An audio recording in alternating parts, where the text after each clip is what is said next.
When the pressures of life battered and choked us and leave us on the way to die, I heard somebody says, he saw me bleeding and dying on the Jericho road. Hallelujah. He poured in the oil and the wine. Glory be to the name of Jesus. Hallelujah. Are you ready? Put your hands together. Somebody get your tambourines, and we're going to worship God in the house this morning. Hallelujah. Praise be the name of Jesus.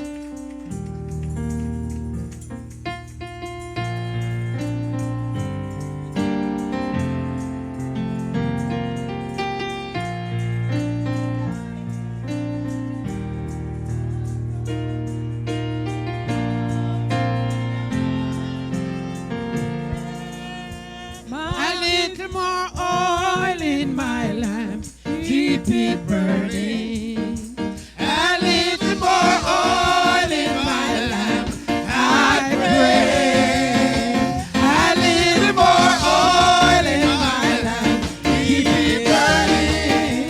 Oh, keep it burning till the break of day. Come on, church. A little more oil in my lamp, keep it burning. A little more oil in my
saw me bleeding, dying on that Jericho road, and he poured on the wine.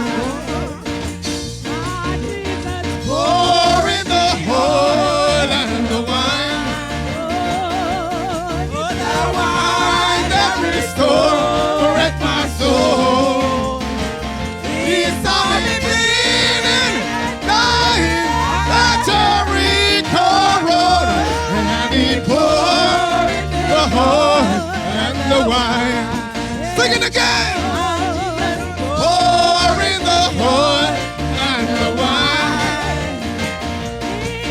The wine that restored my soul. He saw me bleeding and dying on that Jericho road, and so he poured the oil and the wine. One more time. Pouring the oil and the wine. The wine that restored my soul. He saw me bleeding, dying on that Jericho road, and so he poured in the oil and the wine. St. Matthew chapter 26.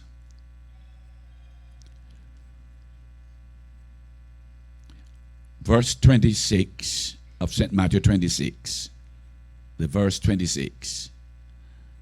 And as they were eating, Jesus took bread and he blessed it and he broke it and he gave it to the disciples and said, all of you eat it. And this, don't forget that this is exactly what was being said, and it was a mis-editing or misinterpretation from those who tried to put the word of our Lord together when he said, take it and eat it. And they forget to put it as it was being said in the original. Take it, this is my body. This is the emblem of my body. This is the emblem of my body. And he took the cup and gave thanks and gave it to them and saying, drink ye. Now again, all of you drink it. Not drink ye all of it, but all of you drink it. All of you drink it. This is the emblem of my blood of the New Testament covenant, which is shed for many, for the remission of their sins. I'd like you to note the verse 29, which I will labor on for a little bit. Verse 29, but I say unto you, I will not drink henceforth of this fruit of the vine anymore, until that day when I drink it anew with you in my Father's kingdom. Father, let it be pleasing to you to breathe on these words. Holy Spirit, please apply them to our hearts. So we ask in Jesus' name. Amen. The thought that I want to leave with you for the next couple of minutes before I serve you at the Lord's table is the nature and design of the Lord's Supper. The nature and design of the Lord's Supper. The nature and the design of the Lord's Supper. I'll talk with you very timely, practically counting my words, for a few minutes. Then I'll serve you. My friend, the Lord's Supper is for a few reasons. One, it is for commemoration. The Lord's Supper is for commemoration. It is also for adoration. And it is also for consecration. It is to bring us back to what happened thousands of years ago. We are celebrating. So this is celebration.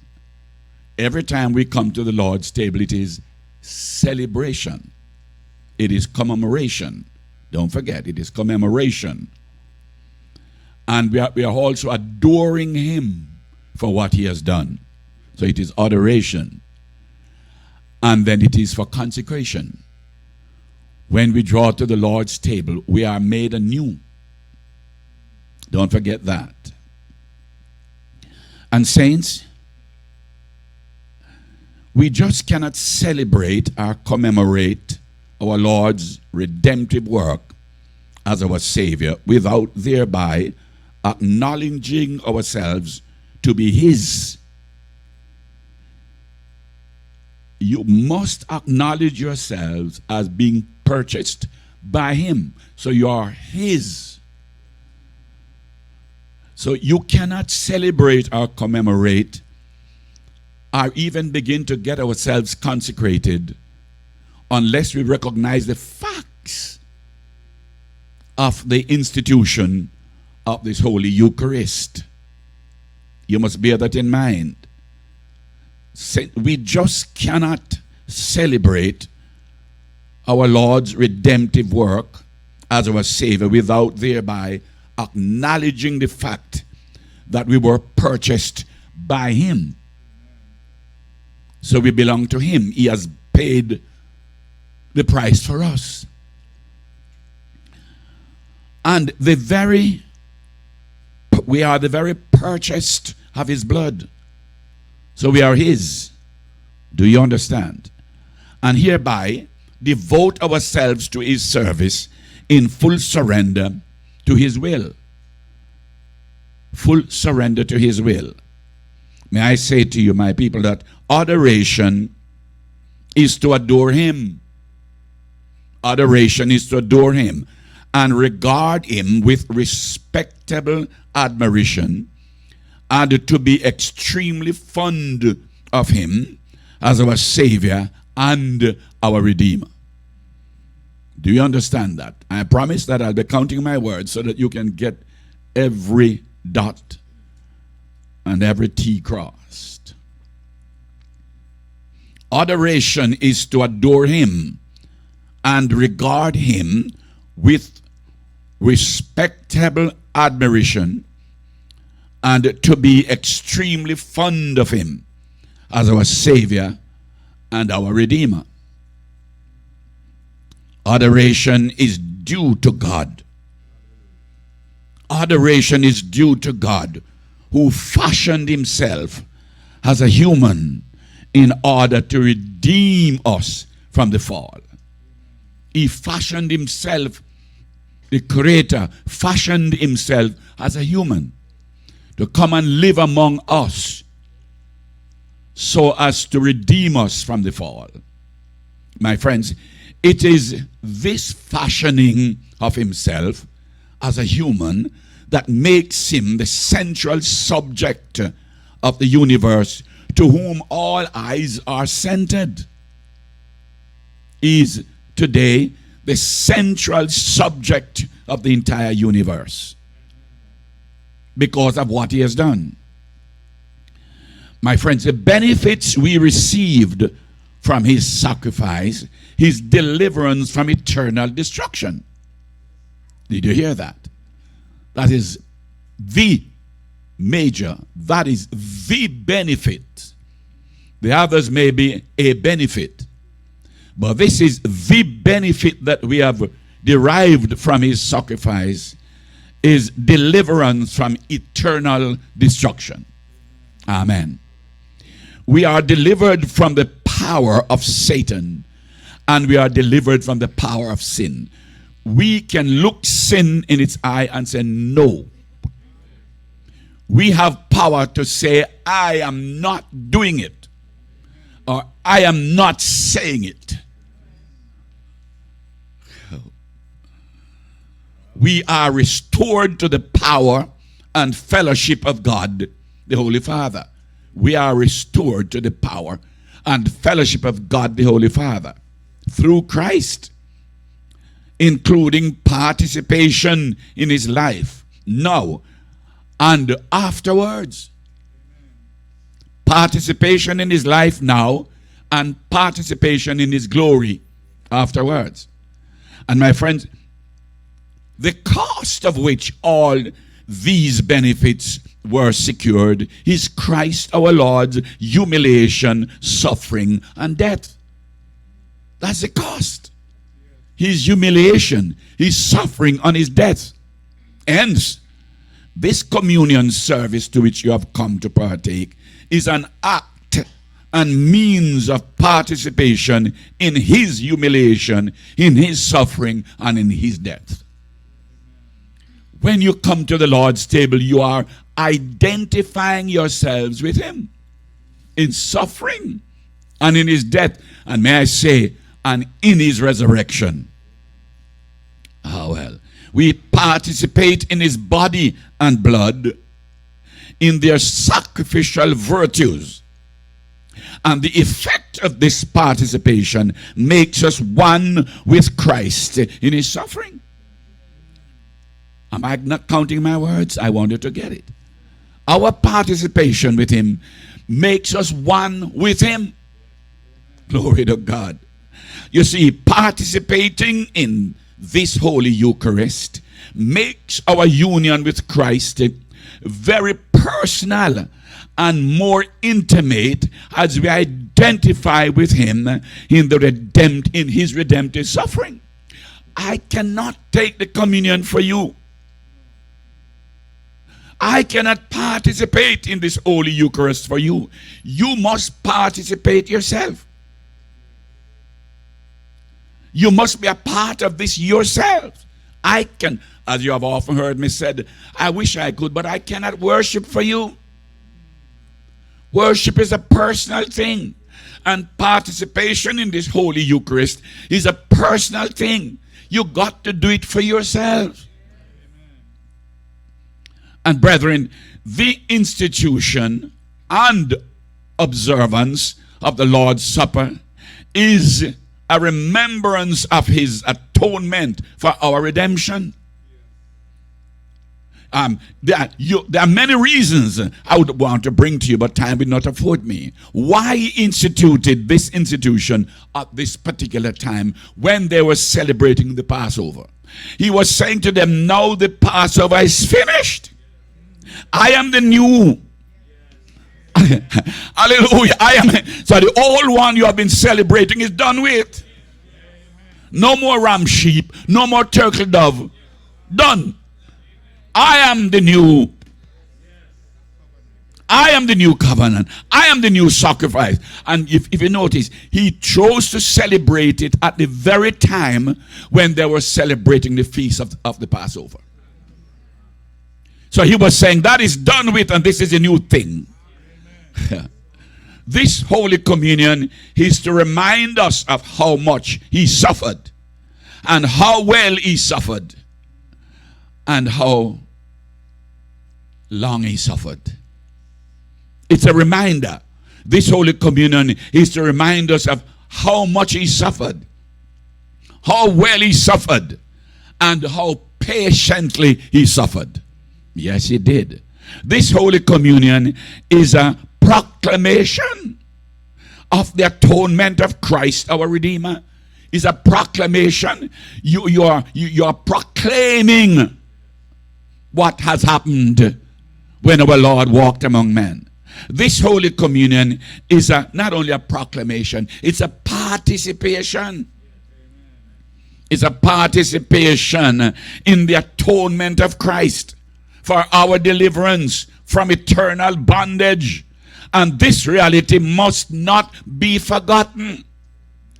I told you some times ago, and may I remind you, and may I tell those who had never heard when I told you, that, listen, there are great miracles. Think about it. Turning water into wine is one of the greatest miracles that Jesus had ever performed. I consider it greater than raising Lazarus from the dead. And I don't have time to expound the latent mysteries of this theology. But turning water into wine is It's not hard. And yet he did not celebrate or leave any remembrance for you to remember that he turned water into wine. Walking on the sea is another powerful miracle. Yet he set up no monument that you could remember that he walked on the sea. No monument that he rose Lazarus from the dead. None. No monument that he rose other people from the dead or caused the blind to see. None. None. Absolutely none.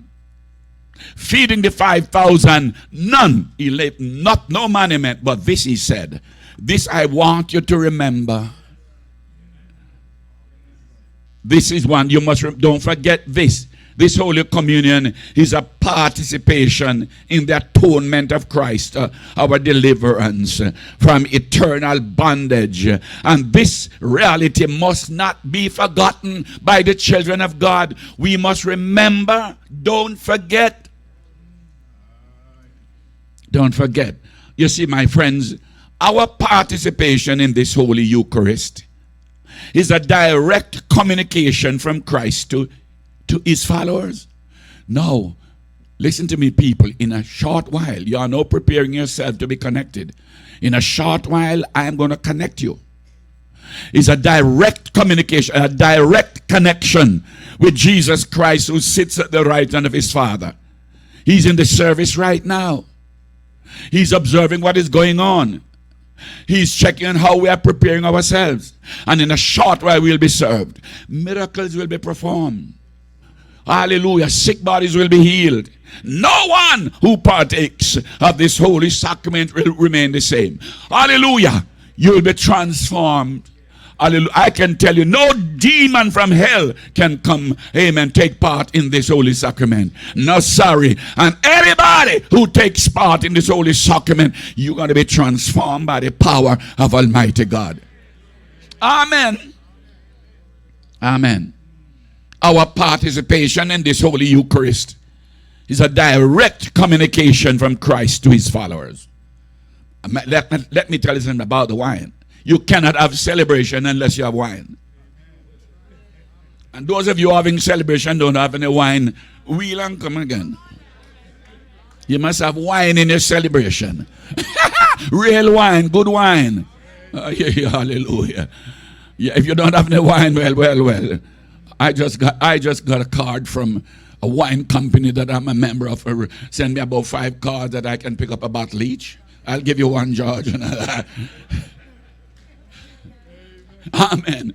You must have wine in your celebration. Amen. If no wine is there, there's no celebration. This Holy Communion is a participation in the atonement of Christ for our deliverance from eternal bondage. And our participation in this Holy Eucharist is a direct communication from Christ to his followers. And this wine that represents the blood of Jesus is the new wine. Hallelujah. Is a new wine of the kingdom. And we must celebrate it with wine. The new wine, we're going to celebrate Jesus in a while. Hallelujah. In a while, amen. The words of our Savior, as is recorded in the verse 26 of our text. The words of our Savior, as is recorded in the verse 26 of our text, are these: take it and eat it. This is an emblem of my body, which is broken for you. Take it and eat it. Have you seen that? The emblem of my body, which is broken for you.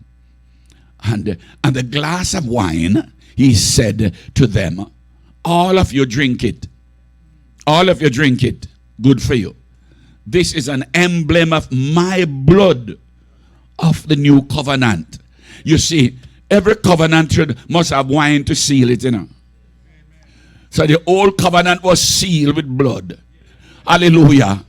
You don't understand me. There must be a sealing. So there's a new covenant, and this is a celebration of the new covenant, which is going to be sealed by the blood.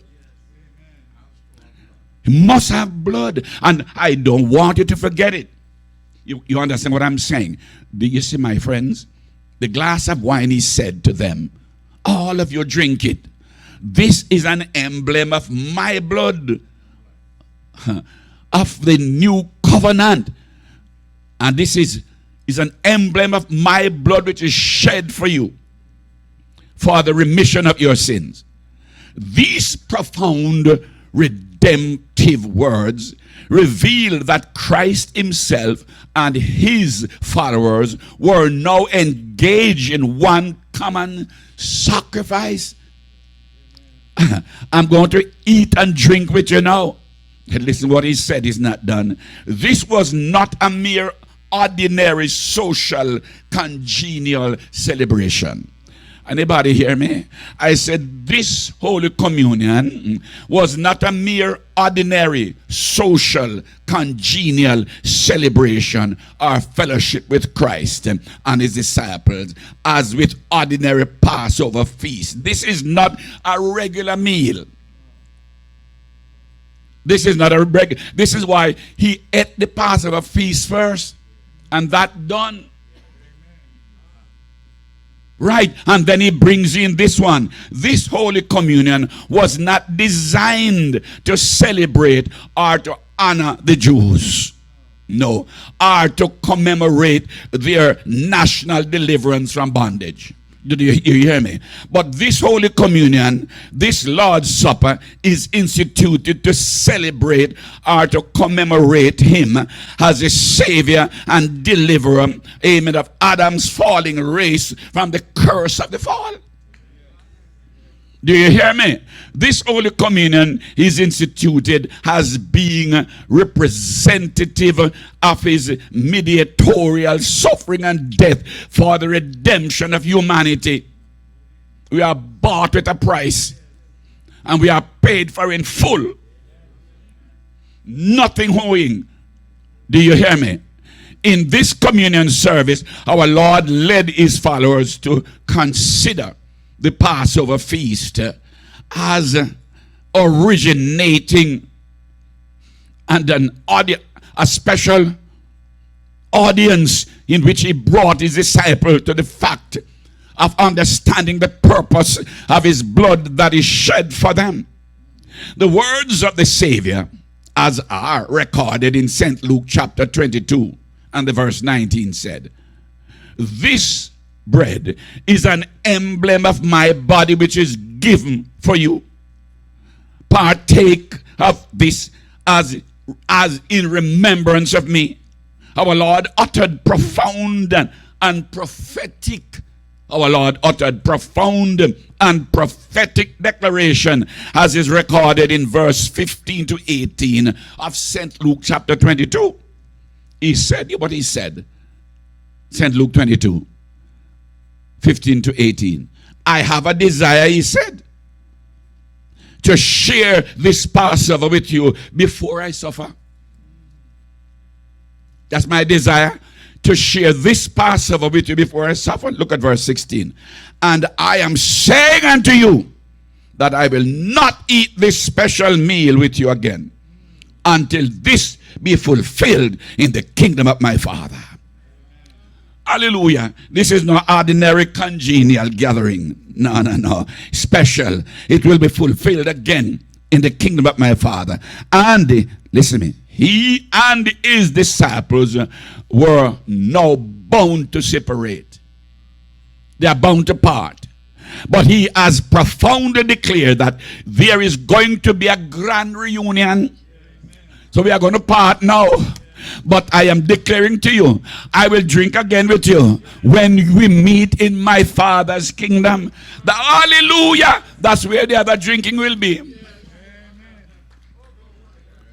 More wine. Listen to me. Listen, very profoundly declared it. And listen to me, an ultimate event of grand occasion at a certain place in my Father's kingdom, when I will drink with you again at that grand festival. There's going to be a grand festival. You and I are expecting a grand festival. Hallelujah. There's going to be a grand reunion. Such a time when listen to me, such a time when all the followers of Christ shall be gathered together in the Father's kingdom at the grand celebration, at the marriage supper, when I will celebrate with you again. That will be the grand celebration of the bride and the groom. Such is the time when all those who have possessed a personal interest in my mediatorial work shall be brought into a state of glorious redemption in the bright and glorious worlds which lie beyond the sunset. Glory to God. No wonder, my friend, the followers of Christ shall all possess an unspeakable and everlasting joy that shall know no end. And so the drinking of wine then indicates the pleasure, amen, of all righteousness and holy delight in celebrating in the Father's kingdom. This is a foretaste, more to come. Mrs. Beason and I, yesterday we remember a message of the General Overseer preached at one funeral, and his topic was, hold on to your spoon. And he said they were all at a banquet. They were eating, and after finished eating, and the lady came to clear the table, and they were turning in the utensil, the knife and fork. Then she said, don't turn in your spoon because something more coming. Hold on to your spoon. So this is exactly what Jesus was saying. Something more coming. You believe this is celebration? Hold on to your spoon. For more coming. There's going to be more coming. Hold on tightly. Oh, dear saints of God, how preeminently powerful is expressed in the New Testament is the presence of Christ our Savior, set forth as continuing the very happiness of the celestial world. Amen. That's awaiting the people of God. We shall dine together with Jesus Christ. According to St. John 12 and the verse 26, our Lord declared in real profound and prophetic terms. He declared in real profound and prophetic terms, St. John 12 and verse 26. Hear what he said. If anyone serves me, let him follow me. And where I am, there shall he be also. Wherever I am, you see, for my Father will honor them. If you serve me, let him follow me. Follow me. And where I am at the end of my journey, you'll be there. Because my Father is going to honor you. Hallelujah. You and I have a, hold on to your spoon, is right. There's a grand reunion coming when God is going to honor us. All because we serve and follow Jesus. Somebody hear me. Oh, well. Dear saints of God, how vast and wonderful is the love that Jesus Christ has for his followers. That in his very high priestly prayer, in St. John chapter 17, he requested of his Father that, Father, I pray that where I am, my followers will be there with me also. And if there's one prayer that God must and bound answer, is the prayer of Jesus Christ. God must and bound have to answer Jesus' prayer. Hallelujah. You and I sit and, amen, may intercept our prayers. He cannot intercept Jesus' prayer. Jesus said, Father, I pray that where I am. And he went on, he said, Father, the glory that I had with you from before the foundation of the world, I pray that my followers will share in that glory where I am with you. Hallelujah, somebody. You don't believe God answered that prayer? Saints, what very vast importance of being numbered among the redeemed of the Lord. Shall we now prepare to celebrate the occasion which seals the covenant of redemption? This is the occasion that seals the covenant of redemption. In surrendering his life, he seals our eternal surety with the Father. And this we must not forget, he said. This do in remembrance of me.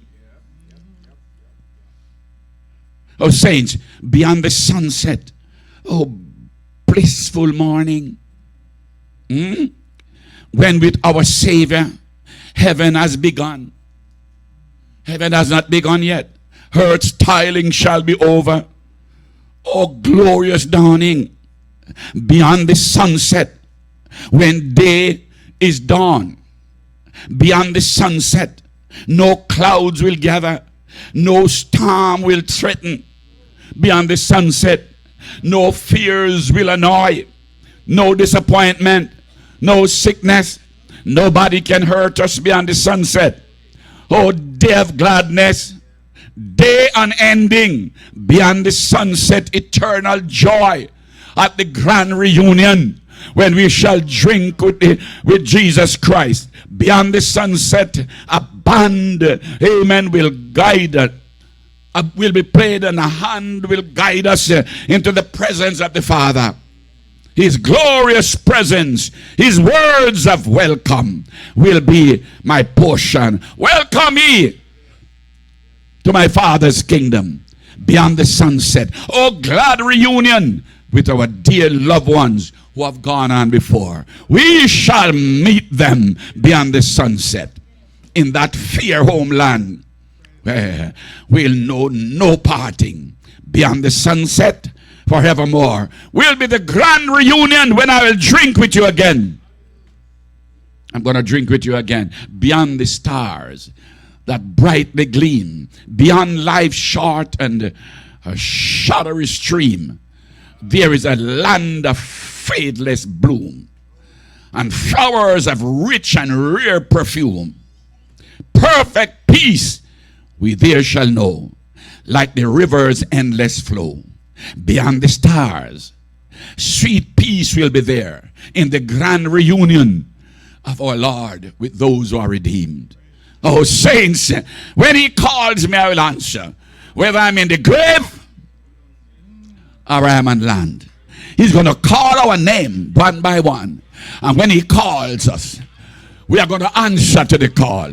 It doesn't matter. Even if, here, listen to me. Even if you're drowned at sea and fish eat you, you're going to answer. And if they cremate you, you're going to answer. Hallelujah. There's going to be a time when our names will be called. But he said, he will call. Job declared that he's going to call me. He's going to wake me up. I'm going to answer him. And I'll be going to the supper. And this is what Jesus spoke about. I'm going to drink with you again. So right now I lead you to the Lord's table. I lead you to his table now. I serve you at his table now. Well, I don't know what you guys think, but maybe we need to celebrate him a little bit. Huh? Celebrate.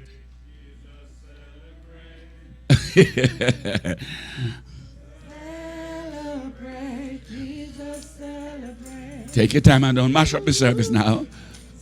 Celebrate, Jesus, celebrate. Well. Celebrate, Jesus, celebrate. Well, go ahead and do it now. He's risen, he's risen, and he lives. Take your time. I'm waiting on you. I'm not rushing you. We're going to celebrate. He's risen. Come on and celebrate. Oh, God, help me. Come on and celebrate. Yeah. Come on and celebrate. The resurrection of our Lord. Well, everybody now. Well, who's risen? Celebrate. Everybody worship him now. Celebrate, Jesus, celebrate. Well. Celebrate, Jesus, celebrate. Hallelujah. Celebrate, Jesus, celebrate. He is risen. Why don't you shout it out? Hey. Well. Forevermore. Yes, he is. Come on, let's celebrate. Come on, let's celebrate. Come on, let's celebrate the resurrection of the Lord.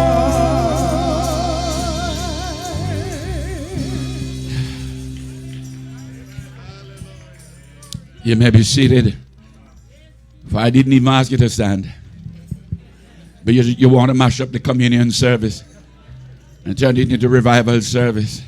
Hallelujah, somebody. Raise your hand and shout him. Glory.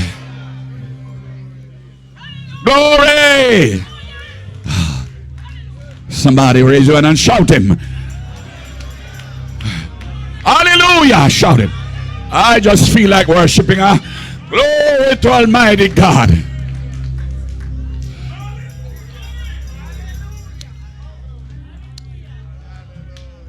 If this is the last supper, the next one will be the grand reunion. Hallelujah. At that time I won't be the server. I will be served along with you. The master himself will be the server. He said, I will drink with you at that time. Can you imagine? It will be wine. You know, that was the reason his first miracle was wine, you know. Yes, he was telling. And that wine couldn't finish. And it was the best wine. I don't want to preach that because I can preach that, you know. I can preach that wine and tell you why that wine and this wine is wine and two wine make wine. Hallelujah!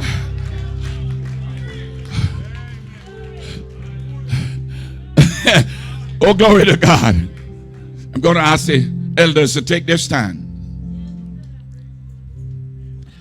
And we are going to dedicate this table. Come along, ladies and gentlemen. Yes. Glory.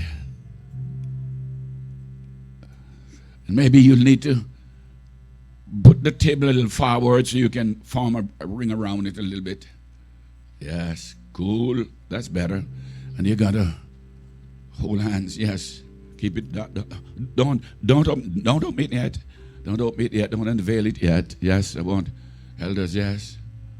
All right. Elder Greater, you don't want to come. No, man. Don't mess up that whole foot of yours. I'm going to. But maybe if you'd come, it would get better. you just never can tell. Eh? Hallelujah, somebody. Glory to God. We're going to bless the bread and the wine. Father, Holy Father, gracious Father, in the name of the Lord Jesus Christ, hear your servants stand around this sacred table that bears the bread and wine that we serve to your people this morning.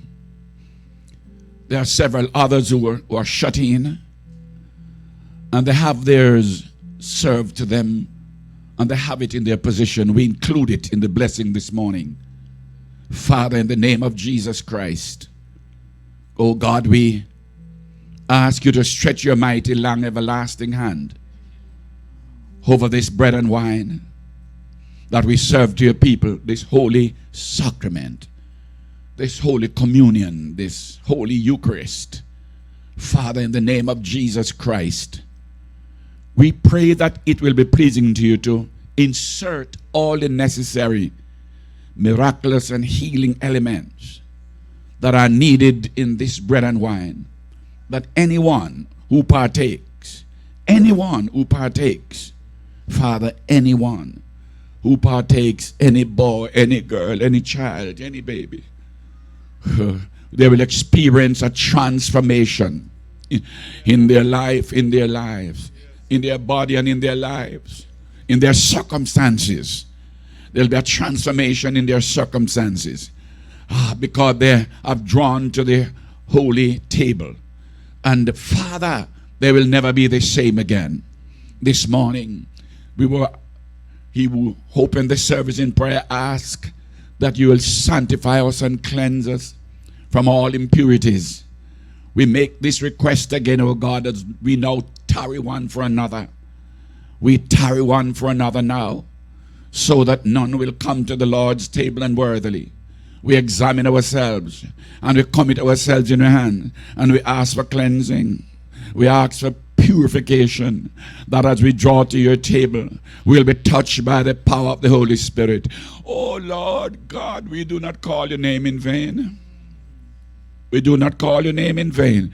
We call you this hour in the name of Jesus Christ and ask for a miracle. Your servant stand around this sacred podium as your representative. As I serve your people this morning, cleanse me from my head to my toe, from inside out, and wash me thoroughly, and let me be a clean vessel to be used by the King in his palace, in his sanctuary, as I serve your people this morning. Glory to God Almighty. And let some miracles perform, some healing and some deliverance in the name of Jesus Christ. Upon the apostolic authority granted unto me, I declare this bread and this wine consecrated for the occasion of holy sacrament. In Jesus' name we pray. Amen. Like a ship sailing out on a trip so rough and long, so far from shore, so far from home. I set out in search of a reason to go on, and there I found him in the eye of the storm.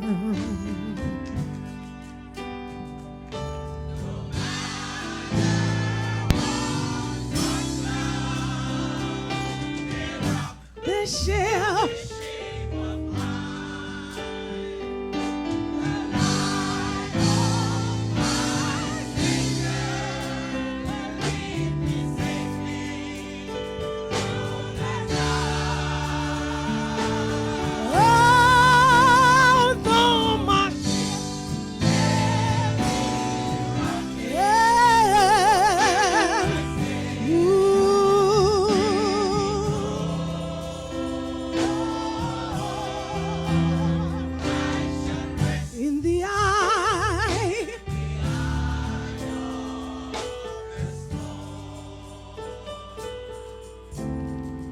for when the wind and water rages and the billows begins to roll, the blessed rock of ages speak peace to my soul. For he holds me in his arms, so safe and so warm, and I find shelter right in the eye of the storm. Oh, no matter what sun cloud, oh, this ship, oh, the light of my Savior, he will lead me to the north. Oh, though my ship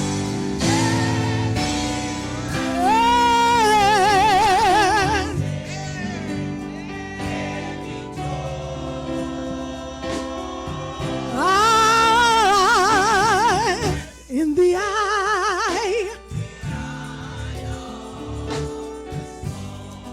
oh, when the wind, the water rages, and the the billows begins to blow. The blessed rock of ages, speak peace to your soul. Oh, he holds me in his arms, so safe and so warm, and I find shelter right in the eye of the storm. Oh, no matter what storm comes, this ship, oh, the light of my Savior will lead, oh, through the night. Though my ship may be on my sails,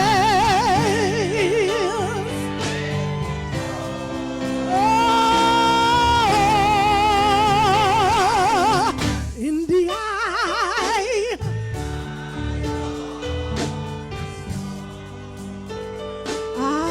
I just want to tell when the wind, the water rages, and the billows begins to roll.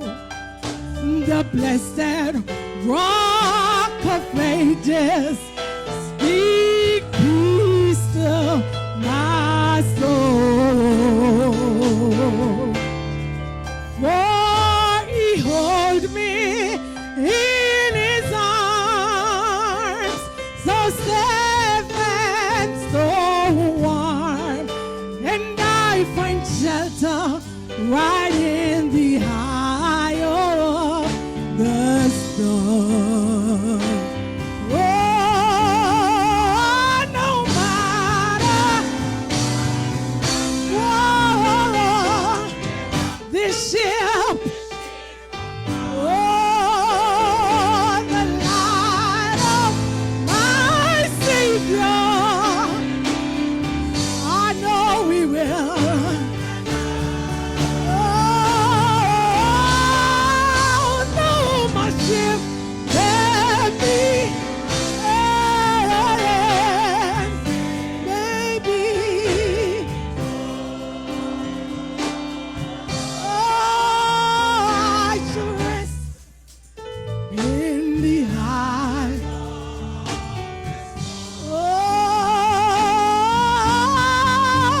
Oh, no matter, oh, this ship, oh, the light,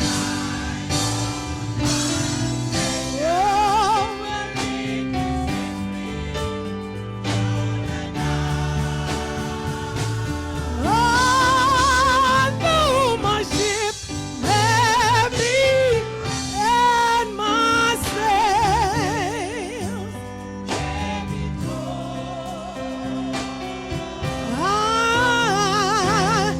I shall